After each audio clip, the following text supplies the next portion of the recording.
पर उपनिषदों को वेदों का सिर कहा है, मस्तक कहा है, मुख कहा है, या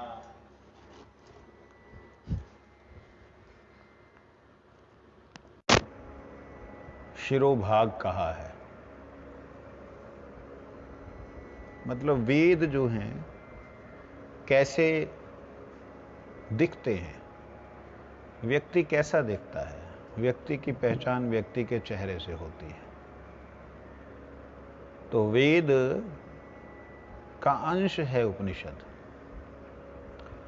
वेद उसे ही कहते हैं जिसके किसी अध्याय में कोई उपनिषद हो। उपनिषद उसे ही कहते हैं, उप का अर्थ क्या है? समीप, नजदीक। निषद मतलब बैठना। निषद का और भी बड़े से अर्थ हैं, लेकिन जो गुरुजी ने अर्थ किया था, गुरुजी कहते हैं उपवास मतलब, उप मतलब भगवान, उप मतलब नजदीक, वास मतलब रहना। किसके नजदीक रहना? भगवान के नजदीक। कैसे रहेंगे? नाम के द्वारा। कैसे रहेंगे? भगवान के मंदिर में कीर्तन के माध्यम से, कथा के माध्यम से उनके साथ रहेंगे। ये इसे उपनिषद कहते हैं। परंतु जब हमने बहुत सारी उपनिषदों का नाम सुना है, ये श्री गीता प्रेस गोरखपुर से उपनिषद अंक बोल करके ये 23वां वर्ष का जो है उन्होंने प्रकट किया था इसे। उस समय इन्होंने यहाँ पे बहुत सी उपनिषदों को लिया है। कुछ उपनिषदों के श्लोक लिए हैं और कुछ के श्लोक नहीं ले पाए। उन्होंने कहा कि वे विस्तार ज़्यादा हो रहा है, इसलिए हम श्लोक नहीं ले रहे हैं। तो बहुत बड़ा कार्य किया। देखा युक्ति युक्त नहीं लगता है। लोग बोल पवन, प्राणवायु, इन सबको ही ब्रह्म कहा है। कुछ भी ऐसा नहीं है जो कि ब्रह्म नहीं है। इस प्रकार से उन्होंने ब्रह्म ब्रह्म ब्रह्म ब्रह्म मतलब हर चीज ऐसा है।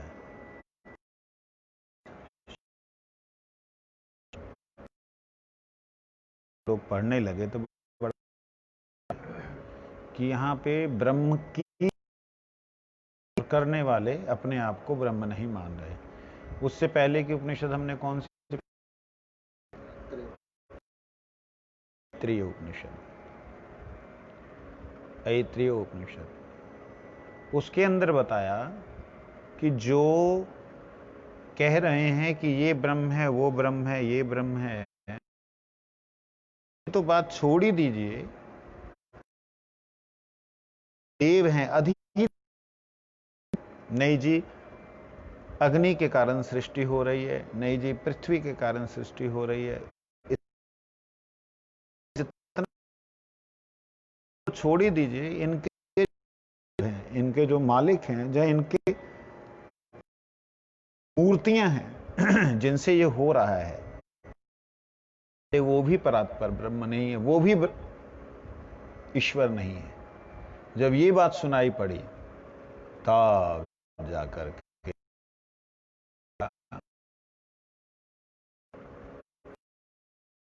तो है, लेकिन सुनने तो वो बात है ही नहीं। एक ने मेरे से प्रश्न किया था, कहता है कि महाराज अपना ही मित्र गुरु भाई, ये बताओ आप कोई हमारी हमारी पहचान अश्वत और उपनिषद, इसके अंदर आकर के उन्होंने कर दिया, कहते ना ये था, ये काल, ये भी काल के। तो स्पष्ट रूप से बोला गया, ब्रह्म शब्द को स्पष्ट रूप से नहीं बोला है। हाँ बोला है, एतत् कारणम कारणई वसा, ये जो तुम कारण देख रहे हो, ये शरीर काम कर रहा है, इस कारण का कारण जो है वो है। अब वो कौन है जी?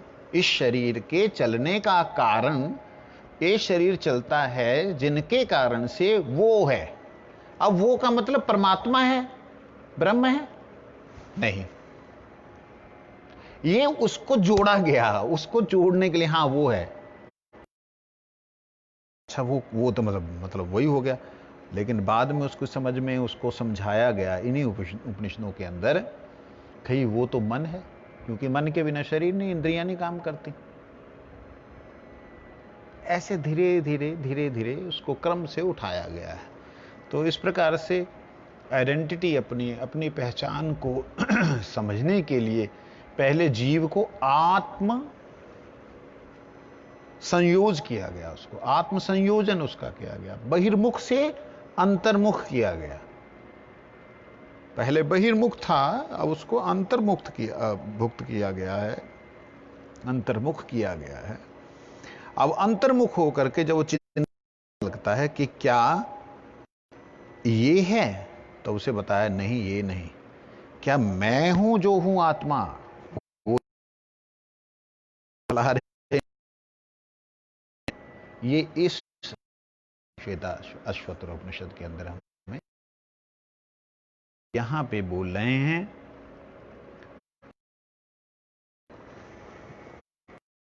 के बारे में। जब चिंतन करने ऋषिगण, तब तत्ववादी गण, मैंने तत्ववादी का अर्थ किया था,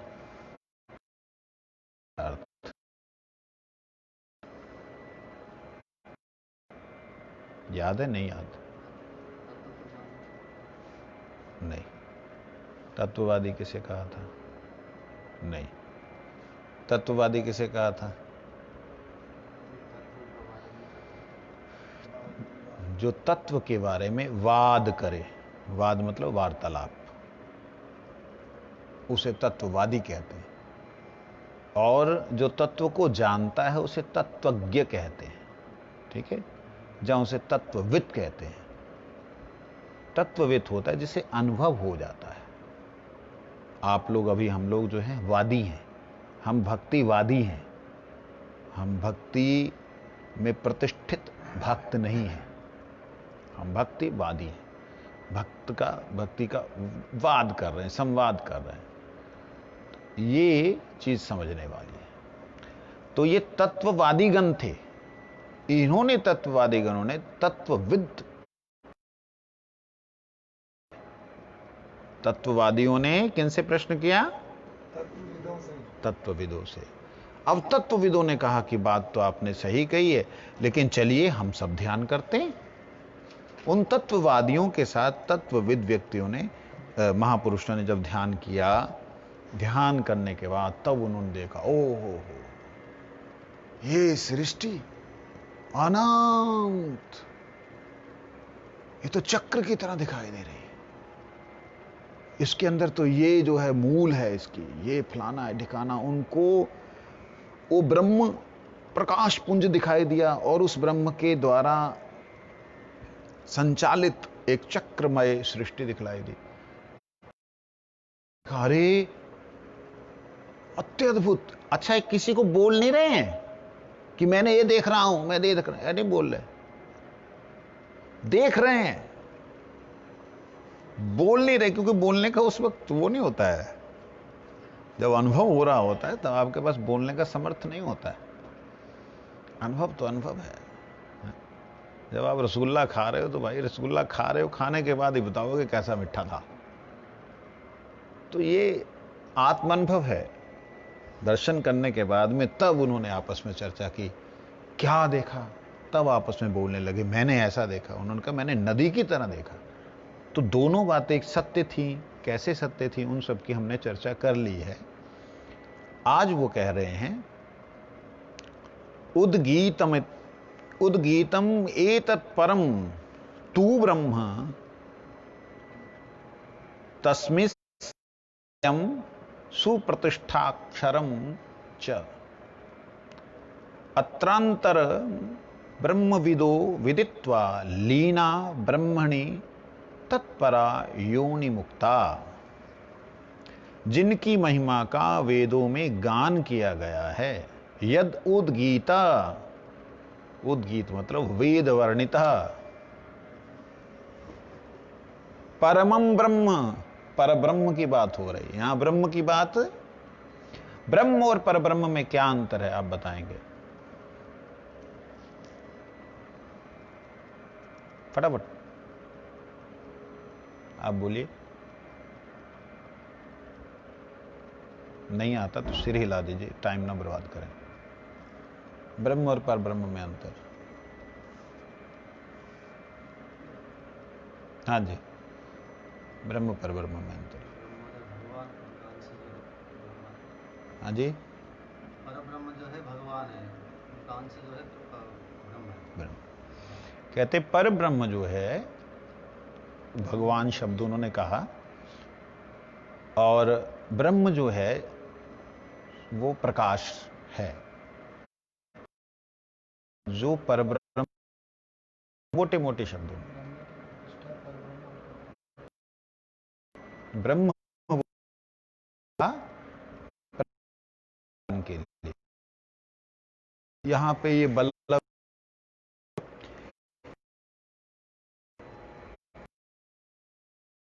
ये प्रकाश किसका है? बल्लभ का है। तो समझने के लिए ये उदाहरण दे रहा हूं। ये बल्लभ का जो प्रकाश है, बल्लभ से है, बल्लभ में है, बल्लभ के द्वारा है, बल्लभ के साथ में ही है, हमेशा उसके साथ ही रहता है, उसके कारण से ही रहता है। तो ये प्रकाश समझो ब्रह्म। प्रकाश क्या हो गया? ब्रह्म का बहुत से विशेषण है। जो विशेष रहित है, विशेषण रहित है, उस ब्रह्म के, जो ब्रह्म विशेषण, विशेषण जानते हैं? फटाफट सिर हिला दिया करो, मैं आगे चलूं। विशेषण मतलब किसी की विशेषता, क्वालिटी, किसी के गुण की व्याख्या जो है, जहां किसी के गुणों को विशेषण कहते हैं। तो ब्रह्म का निर्विशेष है। ब्रह्म क्या है? लेकिन ब्रह्म, निर्विशेष ब्रह्म के बहुत से विशेषण हैं। कैसे?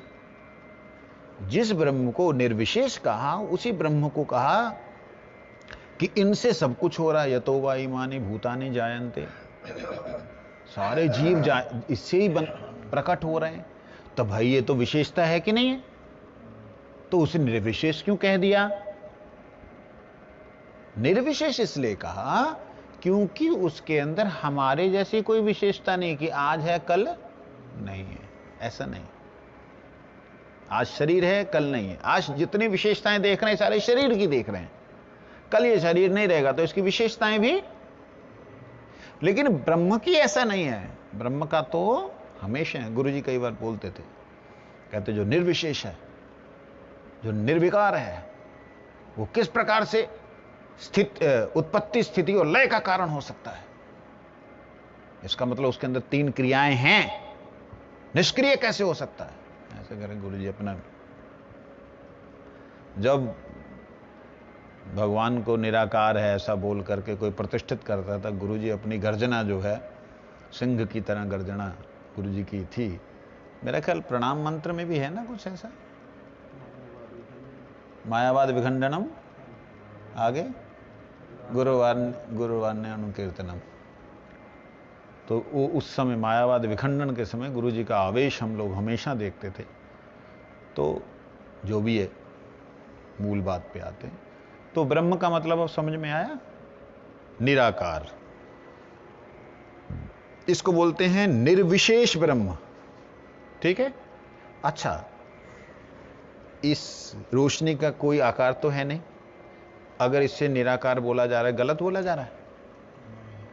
इस रोशनी की कोई विशेषता तो दिखलाई नहीं दे रही ये जहां रिफ्लेक्ट हो रही वहीं से हमको अनुभव हो रहा है। वैसे तो रोशनी नहीं दिखाई दे रही, तो इसे निरंजन कहा जाए तो गलत है। आंखों में आज दिखाई नहीं दे रही ना, रोशनी तो नहीं दिखाई दे रही, रोशनी से जो दिख रहा है वो दिखाई दे रहा है। बीच में से रोशनी इधर से उधर आ रही है, दिखाई नहीं दे रही हमें, है ना, तो इसे निरंजन कहा जाए गलत है। इसे निराकार कहा जाए गलत है। फटाफट बोला करो, गलत है? हैं? सुन भी रहे हो? निराकार क्या इस ज्योति को बोला जाए गलत है? निराकार भी नहीं है, भी है, निर्विकार भी है, कोई विकार ही नहीं उसमें प्रकाश में। लेकिन ध्यान देने वाली बात, जहां से प्रकाश आ रहा है क्या वो निराकार है? जिसके कारण से ये प्रकाश प्रतिष्ठित है, जिसके कारण में प्रतिष्ठित है, जिसके कारण से प्रतिष्ठित है, जिसके कारण में प्रतिष्ठित है, जिसके बिना इस प्रकाश की कोई प्रतिष्ठा है ही नहीं, इसका आधार कोई है ही नहीं, वो कौन है? बोलो। पर ब्रह्म। उस शब्द का अर्थ लीजिए, पर का मतलब प्रतिष्ठित ब्रह्म। जो ब्रह्मैव, ब्रह्म ही जिनकी प्रतिष्ठा है, जब ब्रह्म जिनके द्वारा प्रतिष्ठित है, उसे पर ब्रह्म कहते हैं। समझ आ गया? तो इस श्लोक के अंदर सीधा पर ब्रह्म शब्द आया है। अभी तक हम उपनिषदों में जो पढ़ रहे थे, स, त, ते, एतत्, इदम, इदम को भी उन्होंने ब्रह्म कहा, एतत् को भी ब्रह्म कहा, स को भी ब्रह्म कहा, ते को, वो सब, उनको भी ब्रह्म कहा। ते मतलब उनको भी ब्रह्म कहा, स को भी ब्रह्म कहा। अब जो आ गए वो कहते ठीक है, हमने ब्रह्म कह दिया। अब वो ऋषिगण अपनी भाषा को बड़ा ही बांध करके बोल रहे हैं। क्या बोलते हैं? परमम तु ब्रह्म। हम जिन के बारे में उद्गीतम वेद ज्ञान करते हैं, जिनके बारे में वेद बोलते हैं, वेद, वेद का अर्थ तो ज्ञान होता है। वेद कोई तो कोई ऐसा ग्रंथ बोल करके वेद तो था नहीं पहले। ये तो व्यास जी ने वेदों का विस्तार किया बोल करके पुस्तक के रूप में आया। नहीं जी, हम तो ब्रह्मा जी के, सरस्वती जी के हाथों में वेद ही तो देखते हैं। ब्रह्मा जी जो है चतुर्मुख, 4 वेद हैं। हाँ, चतुर्मुख ब्रह्मा के 4 वेद हैं, मुखी ही वेद हैं। वेद अर्थात होता है ज्ञान। वेद का मतलब, और ज्ञान कोई पुस्तक नहीं है, ज्ञान कोई पुस्तक नहीं है। ज्ञान तो स्वतः सिद्ध है, ज्ञान तो नित्य है, ज्ञान तो स्वयं प्रकाश है। ज्ञान को किसी वस्तु से, किसी भाषा से नहीं जाना जाता है। ज्ञान अनुभव गम्य है, ज्ञान स्वयं प्रकाशित होता है। इसीलिए यहां पर बोल रहे हैं जो वेद जिनका गान करते हैं, अर्थात ज्ञानी जन या ज्ञान स्वयं। ज्ञानी कौन है? जिसने ज्ञान को प्राप्त किया। ज्ञानी कौन? जिसने ज्ञान को स्वयं प्राप्त किया, वो ज्ञानी। लेकिन ज्ञान क्या है? ज्ञान है ज्ञानम ब्रह्म। ज्ञान कौन है? ब्रह्म। तो ब्रह्म भी जिनका गान करते हैं, आहा, ब्रह्म भी जिनका था, ज्ञान भी जिनका गान करता है, वो है वेद। कैसे? जितना भी प्रकाश है, वो प्रकाश किसे प्रकाशित करता है? अपने स्रोत को। ये अर्थ है इसका। मतलब ब्रह्म मतलब ज्ञानम ब्रह्म, चिदानंदम ब्रह्म। वो जो चित स्वरूप ब्रह्म है, वो ब्रह्म जिस सत को गान करता है, जिस सत का गुण गान करता है, मैं उधर से हूं। जैसे सूर्य, सूर्य का प्रकाश, सूर्य के प्रकाश के द्वारा संपूर्ण सृष्टि में हम रंग और बिरंगी देखते हैं, रंग और फिरंगी। एक फिरंग जितने भी तरह के और अन्य रंग हैं उसका तो देखते हैं, वो सारे कहता है सूरज की किरणों के कारण से ही होता है। प्रकाश के कारण से सब कुछ हुआ। प्रकाश बतलाता है कि मैं इससे हूं। हमेशा याद रखना, प्रकाश को जब आप देखने की कोशिश करोगे, प्रकाश अपने स्वरूप को दिखलाएगा, अपने केंद्र की तरफ ही ले जाएगा। तो वो केंद्र क्या है? वो केंद्र है परब्रह्म। इसलिए यहां कहा वेद उद्गीत, मतलब उद्गीतम, तो वेद जिसका गीत गान करते हैं, अर्थात ब्रह्म भी जिसको प्रकाशित करता है, वो कौन है? परब्रह्म। उद्गीत मतलब वेद जिसके बारे में बोलते हैं, हैं? अक्षर है उसको उद्गीत बोलते हैं। यहां पे गान लिखा नहीं, उद्गीत जो उदयशील है, जो उदयमान है, उसे ज्ञान कहते हैं। अक्षर उद और गीत मतलब अक्षर लेते हैं, ओंकार अक्षर को लेते हैं। ओंकार अक्षर को, अक्षर ब्रह्म है और उसको यहां पे वेद लिया है। उद्गीतम अर्थात वेदों का द्वारा जो है गीत गाया गया, जहां वेदों के द्वारा वर्णित किया गया। परम ब्रह्म जो है तू सुप्रतिष्ठा, परब्रह्म ही किया गया है। सुप्रतिष्ठा सर्वश्रेष्ठ आश्रय। प्रतिष्ठा का यहां पे सुप्रतिष्ठित का मतलब यहां दिया। सु मतलब सर्वश्रेष्ठ, प्रतिष्ठा मतलब आश्रय। च अक्षरम तस्मिन त्रयम कहते, और जो अविनाशी है, अक्षर का मतलब क्या होता है? क्षर ना हो। अक्षर मतलब क्षर ना हो। क्षर खत्म होता है, जैसे क्षीण होता है धीरे धीरे। जैसे नमक होता है ना, नमक, आप नमक को थोड़ी सी हुमस में रख दीजिए, धीरे धीरे वो क्या होता है? क्षर हो जाता है। क्षार का मतलब नमक होता है। क्षार क्षर जाए, झड़ जाए, खत्म हो जाए, उसे कहते हैं क्षर। अक्षर कहते हैं जो कभी क्षर ना हो, हमेशा नित्य रहे, रहे, उसे अक्षर कहते हैं। वो कहते हैं वो अक्षर, उसमें और विद्यमान है, अर्थात वेद तत्व, वेद के तत्व को जानने वाले अथवा वेद के तत्व को जानने वाले, ब्रह्म के तत्व को, यहां ब्रह्म को वेद, वेद को ब्रह्म, जो अभी हम चर्चा कर रहे थे। अत्र यहां हृदय में उन्होंने कहते इस प्रकार से उसी के अंदर वो करते करते विलीन हो गए। ये शब्द कहते हैं, उसे देखते हैं। वेदों में गान,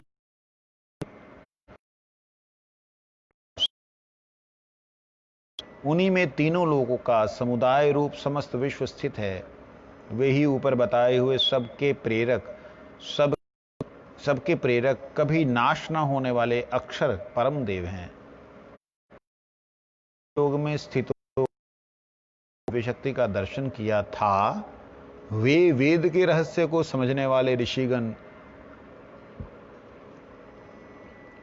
सबके प्रेरक परमात्मा को यहां अपने हृदय में अंतर्यामी रूप से विराजमान समझकर उन्हीं के परायण होकर, अर्थात सर्वतो भाव से उनकी शरण में जाकर उन्हीं में लीन हो गए तथा सदा के लिए जन्म मरण योनि से मुक्त हो गए। रूप योनि से उनके मार्ग का अनुसरण करके हम सब लोग भी उन्हीं की भांति जन्म मरण से छूटकर परमात्मा में लीन हो सकते हैं। देखिए, दो चीजें हैं। लीन होने चक्रवर्ती ठाकुर जी करते हैं, वने विलीना विहंगा। लीन का अर्थ होता है कि वन के अंदर एक चिड़िया विलीन हो गई। विलीन का मतलब विशेष रूप से लीन हो गई, मतलब उसमें उसने अपना कुछ उसका अस्तित्व दिखाई नहीं दे रहा। तो क्या प्रश्न आता है, क्या वह चिड़िया जंगल बन गई?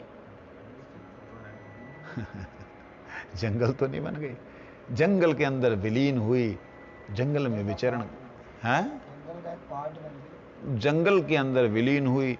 जंगल में पक्षी हैं, उन पशु पक्षियों की तरह। ये बात, अस्तित्व तो खत्म नहीं हो सकता ना। अच्छा, प्रश्न होता है क्यों नहीं खत्म हो सकता? अगर कोई चाहे खत्म करना कि मैं अपनापन चाहता ही नहीं, मेरे को कुछ भी ऐसा इंडिविजुअल नहीं दिखना है, मैं इंडिविजुअल दिखा बोल करके माया में फंसा था, मुझे अब इंडिविजुअल नहीं दिखना, मैं तुम्हारी उस ज्योति में विलीन होना चाहता हूं, तो क्या यह हो सकता है कि नहीं?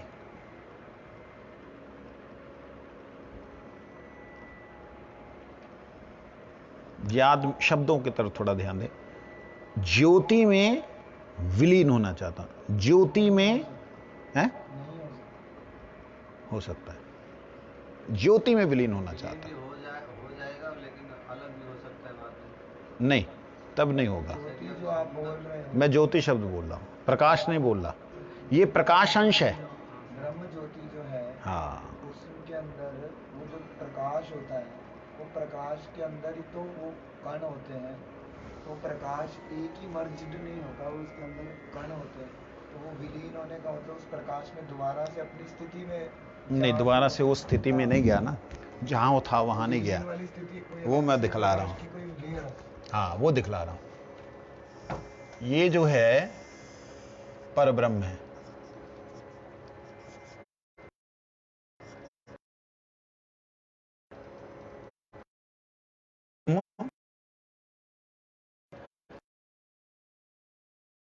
प्रकाश कभी दिखाई नहीं देता, तो ये जो मैं लाइनें मार रहा हूं, ये एक तरह से ब्रह्मांड मान लो, जो भी मानो।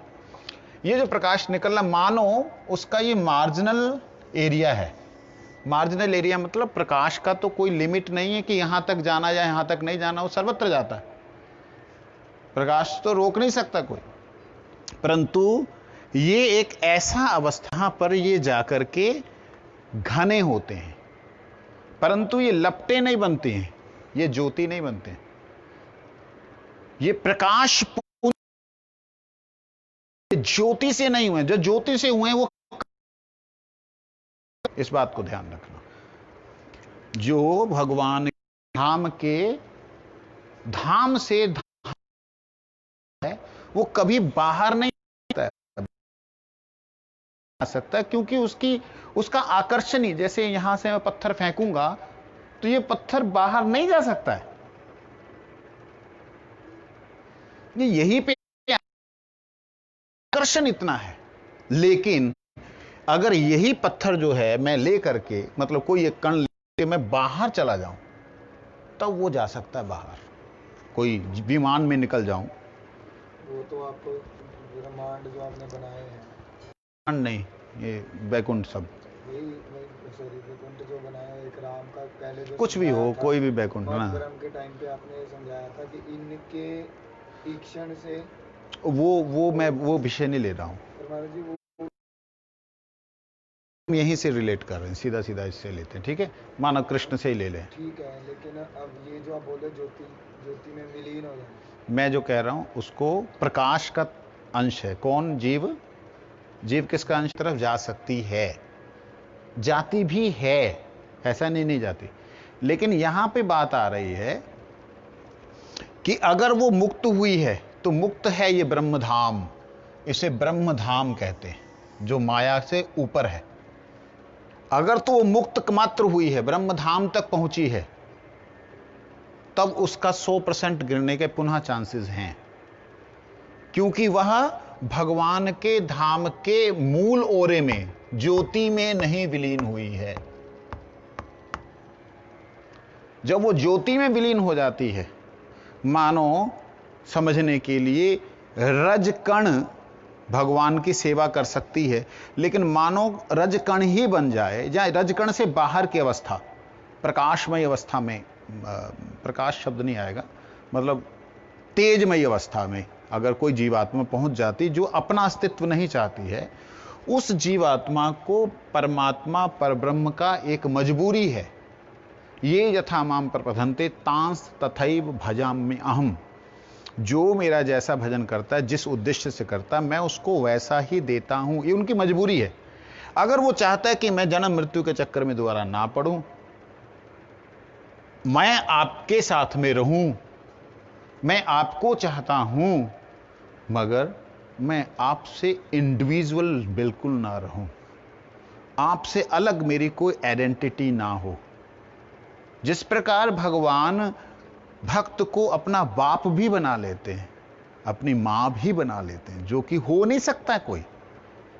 जिस आत्मा का जन्म मरण नहीं है, जिस आत्मा का कोई पिता नहीं है, परमात्मा को छोड़ के, उन परमात्मा का कोई बाप हो सकता है? कहते नहीं, भक्ति के अधीन होकर के भगवान इस प्रकार से करते हैं। तो इसी तरह से अगर कोई जीव इस ब्रह्म को, जो ज्योति प्रकाशमय, जो प्रकाश में ब्रह्म है, उस ब्रह्म से पार जाकर के परब्रह्म का आश्रय लेकर के परब्रह्म से निवेदन करता है कि मैं आपसे अलग ना रहूं, मेरी कोई पहचान ना हो, मैं तो केवल आपके धाम का एक आनंद प्राप्त करता रहूं, जहां मेरा अपना कुछ ना हो, तब भगवान की ये एक अद्भुत मजबूरी होती है कि भगवान उसे वह गति प्रदान करते हैं।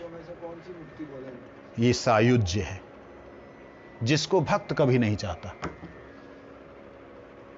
सायुज्य।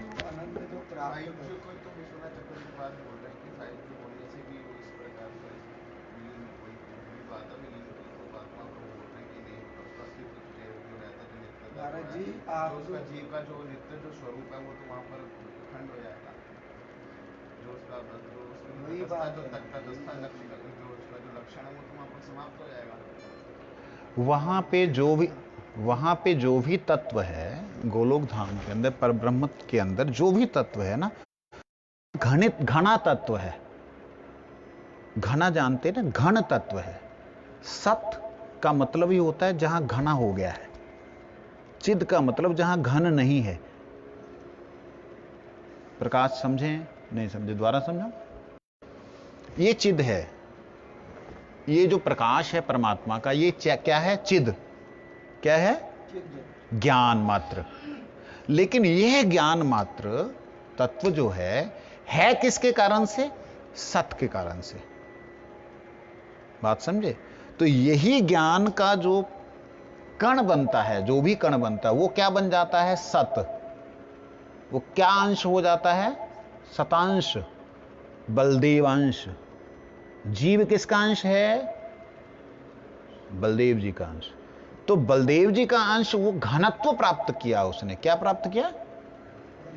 घनत्व प्राप्त। और घनत्व प्राप्त करने के कारण जब उसमें वो विलीन होता है, जब उसमें प्रवेश करता है, तो अपने मूल घन में चला जाता है। सच्चिद आनंद, तीनों तत्व उसमें उसको प्राप्त हो जाते हैं। आनंद इसलिए क्योंकि वो परमात्मा के आनंद को उसने प्राप्त किया, परमात्मा का परम आनंद प्राप्त किया। जो आनंद को ग्रहण कर रहा है, अब वहां पे उसका लहर नहीं रहती है।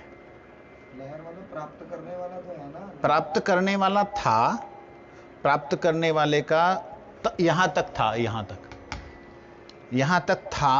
प्राप्ति के बाद में उसका अपना इंडिविजुअल कोई अनुभव नहीं रहता। कैसे नहीं रहता उसको मैं समझाता हूं। आप पहले इसके बारे में क्वेश्चन कर लो, जो भी इसका विपरीत क्वेश्चन है। 3 प्रश्न। हाँ, पहला ये जो मैंने पूछ लिया कि आनंद उसको कुछ भी नहीं है, उसका लक्ष्य क्या हुआ जाने का? उसके अंदर है ना कि मैं बस इंडिविजुअलिटी नहीं चाहता, मैं आप ही हो जाना चाहता हूँ। आप हो जाना चाहता हूँ नहीं, मतलब मैं आपसे अलग नहीं चाहता। आपसे अलग मतलब आप ही तो हो गया। नहीं, ऐसा नहीं ना, ऐसा चाहता भी नहीं वो कभी नहीं चाहता। जी देखिए, जब आप बोलते हैं कोई चीज़ को कि मतलब मैं अपनी इंडिविजुअलिटी कोई नहीं चाहता, ठीक है ना, तो उसका दूसरा मतलब ये कि अगर आपकी इंडिविजुअलिटी नहीं तो एक ही बचा ना वो, क्यों? वहाँ और पार्षद हैं, सब सारा जगत है, सारी होगी फिर, हैं होगी फिर ना इंडिविजुअलिटी। यहाँ पे एक चीज बात है। पहला ये, अब अच्छा चलो, और दूसरा वर्ग पहले 2-3 प्रश्न उसके पहले सुन लो। पहला हाँ, ये प्रश्न है, ठीक है। दूसरा प्रश्न ये है कि वहाँ पे जाने के बाद वो खत्म होने वाली है। हाँ, वहाँ पे जाने के बाद, ठीक है, ये जो सारे वैकुंठ है, ये है, वो है, इनके अंदर भी जाने के बाद तो वो उसकी जैसे सारूप्य जो है, सारूप्य के अंदर भी- सारूप्य नहीं है, उसके अंदर भी सायुज्य। नहीं, मैं सारूप्य में सारूप्य आप सारूप्य में मत जाइए ना, हम सायुज्य की चर्चा कर रहे हैं। लेकिन मैं प्रश्न मेरा जा रहा है अंदर चलिए, कि उन धामों में जाने के बाद भी, जैसे बलदेव जी एग्जाम्पल के लिए, बलदेव जी कृष्ण ही हैं, उनसे भी भिन्न नहीं है, लेकिन फिर भी उनकी सेवा में वो आनंद प्रदान की। इसी तरह से है तो वही है ना, वही बनने की इच्छा जो आप हमेशा कहते हो कि कोई भी जो एक प्रहलाद जी नरसिंह नहीं बनना चाहते, हनुमान जी राम नहीं बनना चाहते, तो वो जो भाव है, ठीक है ना, वो मतलब एक बड़ा निकृष्ट भाव माना जाता है। सायुज्य को मैंने शास्त्रों में भी कई जगह पढ़ा कि सायुज्य को सबसे निकृष्ट हमारे आचार्यों ने उसे निकृष्ट मुक्ति बोला। ठीक है, तो लेकिन वो तो वैकुंठ के अंदर उसकी अंदर जा रहा है। तो ये मेरे 3 प्रश्न है। अब आपके प्रश्न, आपका कोई इसके साथ संयुक्त प्रश्न बोलो। कृष्ण से बलराम जो भी है, संधिनी संवित आह्लादिनी, जो तीनों शक्तियाँ हमारा, वो चाहे मूल में एक होने पर भी वहाँ जब एक बार नित्यता के हिसाब से वहाँ पर भिन्नता दिखाई देती है और दोबारा एक तरीके से वो नहीं होता, वहाँ पर नित्यता उसके आगे, मतलब एक तत्वता बोल लो या उसके प्रकार से बोलो, अब वो शक्ति होगी, उसको फिर भी बोल दिया गया है कि हाँ जी वो भेद नहीं है, कि एक समान है भगवान के, एक ही है। उसके पश्चात फिर जब जीव आकर के तटस्थ शक्ति से जो ऊपर वो क्या बोलते प्रकट हो रहा है वहाँ पर, तो वो किस प्रकार से दोबारा फिर वहाँ पर जाकर के वो जो है भगवत तत्व बन जाएगा। भगवत तत्व तो मैंने बोला भी नहीं, मैं बार बार इस चीज को बोल रहा हूँ ना, ये चीज मैं आपको बार बार बोल रहा हूँ, आप बार बार उस चीज को बोल रहे कि वो बन जाएगा। मैं ये बार बार बोल रहा हूँ कि उसका अपना आइडेंटिटी ही नहीं रहती है। अब वो कैसी नहीं रहती है, इसमें हम लोग जो है, जैसे गुरुजनों से हमने जो सुना था कि ज्योति, मतलब गुरु जी के शब्द थे, मैं गुरु जी का शब्द इसलिए कोट नहीं कर रहा हूं कि इसके ऊपर आप तर्क ना कर सकें, अगर तर्क हो डेफिनेटली करें, गुरु जी के कोट पे भी आप तर्क कर सकते हैं, उसको मैं स्थापन करना चाहूँगा। वो गुरु जी कहते कि बृहद्भागवतामृत के अंदर एक लीला आई है, गोपियाँ चर्चा कर रही हैं, ध्यान दीजिएगा, गोपियाँ चर्चा कर रही हैं कि हे सखी, हम जिस कृष्ण नामामृत का पान, जिस माधुरी रूप माधुरी का पान कर रहे हैं, उस पान करते हुए सुख में जो हमें प्राप्त हो रहा है, सुख में जो हमें आनंद प्राप्त हो रहा है, सुख हमें हो रहा है, लेकिन आनंद जो हमें प्राप्त हो रहा है वो तो उन जीवों को कभी नहीं होता जो लोग बेचारे कर्म मार्ग में हैं। तब दूसरी को भी बोले, तू चिंता क्यों करती है, वो तो कर्म मार्ग में कभी ना कभी कोई भक्त का संग मिल जाएगा तो भक्ति में आ जाएगा, उसका चिंता मत करो।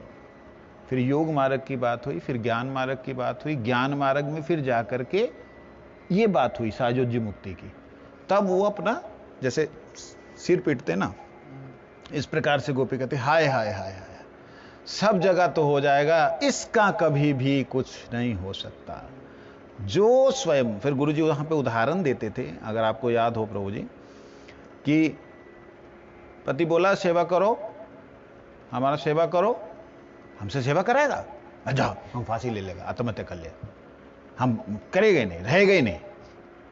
भगवान की सेवा के उद्देश्य से कोई जीव भगवान की सेवा करना नहीं चाहता, आत्महत्या करना चाहता है। इसको आत्महन गति जाई, इसको आत्मा को हनन करने वाली गति कहा गया। क्यों आत्मा का कभी हनन नहीं होता है, तो क्यों हनन शब्द यहां प्रयोग हुआ है, ध्यान दीजिएगा इस बात को। मतलब ये साधारण व्याख्या नहीं है जीव के विषय में। मैंने जो गुरुजी से सुना था उसका मनन चिंतन आपको तो मालूम ही है, एक श्लोक का ही अर्थ होता है जो कि महाभागवत बन जाती है। तो उसके अंदर ये बात प्रकाशित होती है कि वहां उसकी अवस्था कैसी होती है, ये हमें समझना चाहिए। याद रखें, ये ब्रह्मधाम जो है बहुत नीचे है वैकुंठ इत्यादि से, ठीक है।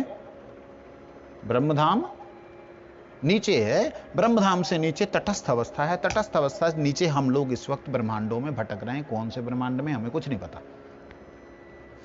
हमारे में से कोई जीव ऐसा भी हो सकता है, हमारे में से कोई जीव ऐसा भी हो सकता है, ना वो सालोक्य चाहता है, ना सामीप्य चाहता है, ना शास्त्री चाहता है, ना सारूप्य चाहता है।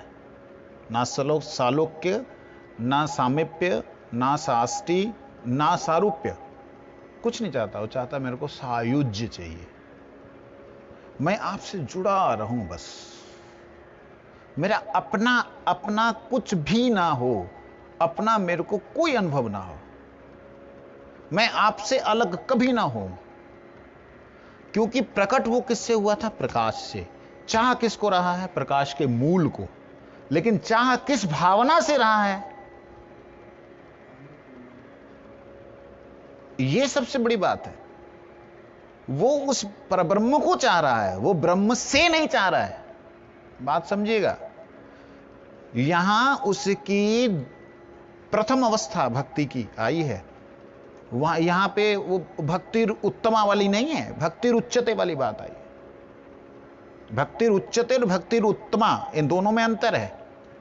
ध्यान दीजिएगा। क्या है भक्ति उच्चते वाला श्लोक? नहीं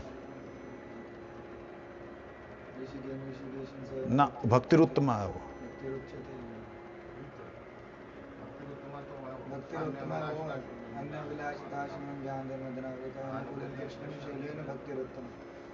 आनुकिल्येन कृष्णानुशीलनम भक्ति उत्तम, वो उत्तम भक्ति है। ये उच्चते वाला ये सर्वपाद्योर विनिर्मुक्तम तत्परिवर्तन। यहाँ तो गड़बड़ हो गया। ऋषिकेश सेवनम भक्ति। यहाँ उच्चते जो है वो अलग। मैं गुरु महाराज जी से जो पहली लाइन सुनी थी ना, अन्य अभिलाषिता शून्यम ज्ञान कर्मादि अनावृतम, कहते ये ज्ञानी लोग का भी होता है।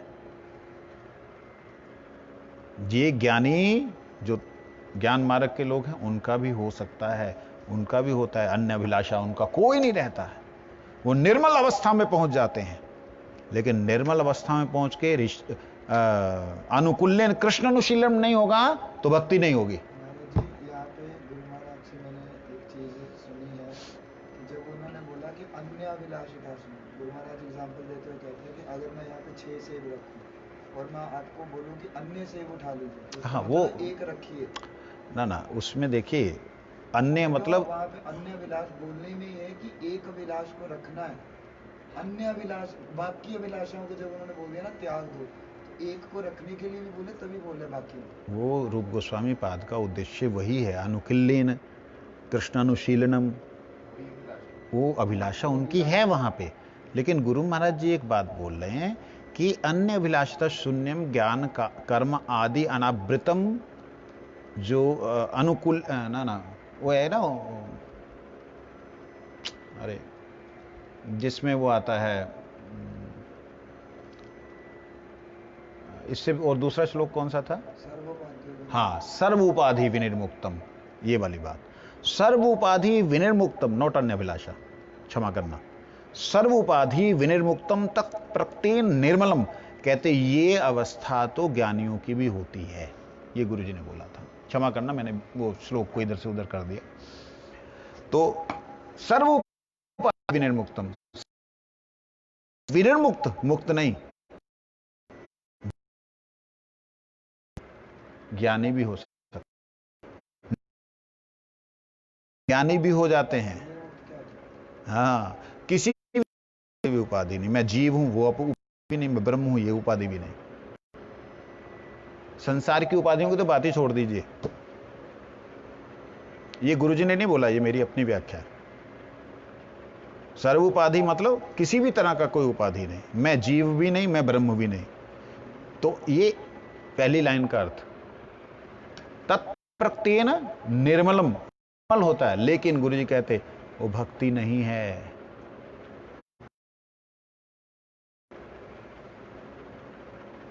ऋषिकेन ऋषिकेश सेवन उच्चते, भक्तिर उच्चते, भक्तिर उत्तम। कहते ये है भक्ति, वो भक्ति नहीं है। ये गुरु जी की लाइन, उसको भक्ति नहीं कहते हैं। जहां पे अपना इंडिविजुअल कोई भी भगवान के साथ में संबंध नहीं है, चाहे वो शांत भाव का संबंध हो तो भी इंडिविजुअल है, वो अनुभव करता है। शांत भी भक्त है, सेवा उसके अंदर लक्ष्य है। यहां उसके सेवा ही लक्ष्य नहीं है। वो पत्नी को सेवा दी, मैं अगर फांसी लगा लूंगी, ये बोली, तो ये भी एक स्थिति है। बात समझने वाली ये भी एक स्थिति है कि भगवान को मजबूरी में देना पड़ता है कि ठीक है, अब तो नित्य काल तक मेरे इस गोलोक का जो परिधि है इसके अंदर तो प्रवेश नहीं कर सकता, क्योंकि इसके अंदर भक्ति ही प्रवेश है, प्रवेश नहीं कर सकता। नित्य काल तक तू इन फ्लेम्स की तरह नित्य काल अनंत ज्योति के अंदर तुम कहीं भी नहीं जा सकता हो। वो नित्य स्थान, नित्य अविचल, उसको अविचल स्थान। हाँ, ये उसने सत्यानाश किया। ये बात तो गोपियां सिर पटक रही हैं, नहीं तो वो कह सकती थी अरे वो तो गोपी ठाकुर जी के साथ में आ गया, अब तो उसको मौका ज्यादा मिल गया, बोल सकती थी, क्योंकि वो आएगा तब भी उसको आनंद मिलेगा, लेकिन उसे आनंद ही नहीं मिल रहा है। ये चीज हमें विशेष रूप से समझना चाहिए। हमारे परम पूज्यपाद केशव गोस्वामी महाराज ने, श्रील गोस्वामी महाराज ने, श्रील एसी भक्तिवेदांत स्वामी प्रभुपाद जी ने, हमारे श्रील गुरुदेव जी ने अक्सर ये बात कही है कि ब्रह्म पतन होता है, वो ब्रह्मधाम है। वो जो ब्रह्म से भी ऊपर परब्रह्म, परात्पर ब्रह्म, जहां पे यहां ये बात जो आ रही है, यहां जो ऋषि लोग बोल रहे हैं, वो उसकी बात आ रही है कि उनका रूप दर्शन किया भाई उसने, पे अलग हो गया। सारूप कौन कहता है सारूप साजुज्य ब्रह्म तक आता है? तो तटस्थ जो है, हाँ, जो पांचों मुक्ति हैं, एक बाहरी आवरण में, एक है अंतर आवरण में मुक्ति। बहिरंग है, बहिरंग का मतलब प्रकाश नहीं, बहिरंग का मतलब ज्योति। महाराज जी, हमारे पास कोई ऐसा उदाहरण है कि सालोक्य या सारूप्य या भक्ति मिली हो? वो भक्ति ही मिलती है उनको और कुछ मिलते ही नहीं। जय विजय सारूप्य में आते हैं। जय विजय ही नहीं, वैकुंठ के जितने पार्षद हैं सभी सारूप्य ही होते हैं। यहां तक कि गोलोक के भी जितने परिकर हैं, सारूप्य का अर्थ समझ लीजिए पहले। हाँ, जी हाँ, जो गोलोक धाम के परिकर, ओ समय हो गया, गोलोक धाम के जो परिकर हैं वो, ठीक है, गोलोक धाम के जो परिकर हैं वो सारे के सारे सारूप्य प्राप्त होते हैं। सारूप्य मतलब भगवान जैसा रूप। कैसा रूप है भगवान का? अगर विष्णु रूप है तो सब चतुर्भुज होंगे, अगर ग्वाल रूप है सब होंगे, है ना। सालोक्य भी है उनको। देखिए, भगवत पार्षद बनने के बाद में उन्हें सालोक्य, सामीप्य, साष्टी रूप, चारों मुक्ति मिल जाती है। इसलिए कहते किसी एक को मांग लिया, मान लो सारूप, भगवान जैसा रूप मांग लिया, भगवान जैसा रूप तो आपको प्राप्त हो, वहां आपने कामना कर दी। अब वो भगवान जैसा रूप प्राप्त होने के बाद में आप सकते हो भाई उद्धव की तरह। उद्धव जो है वो ग्वाल वालों का रूप प्राप्त नहीं कर पाया। उद्धव ज्ञान